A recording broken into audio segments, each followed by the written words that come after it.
Il referendum del 22 ottobre passa sotto la lente di ingrandimento del Servizio Studi del Senato, che esamina da vicino diversi aspetti della consultazione popolare di Veneto e Lombardia.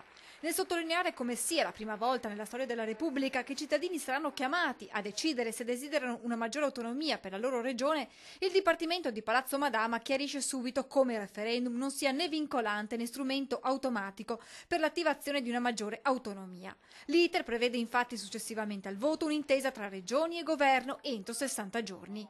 Ma anche l'avvio dei negoziati non conduce ad una certezza della maggiore autonomia. L'Ufficio Studi sottolinea come non sussista alcun obbligo per i due negoziatori di concludere l'intesa. Intanto il dibattito politico si accende anche all'interno dello stesso centrodestra, dopo l'intervista radiofonica alla trasmissione Zapping del deputato leghista Giancarlo Giorgetti, in particolare a far discutere questa sua dichiarazione. Il Friuli Venezia Giulia è un po' la situazione di autonomia a cui potrebbero arrivare teoricamente la Lombardia e il Veneto, certamente non le forme di autonomia che sono previste per il Trentino Alto Adige, che hanno, diciamo così, degli statuti particolari che affondano a radici storiche.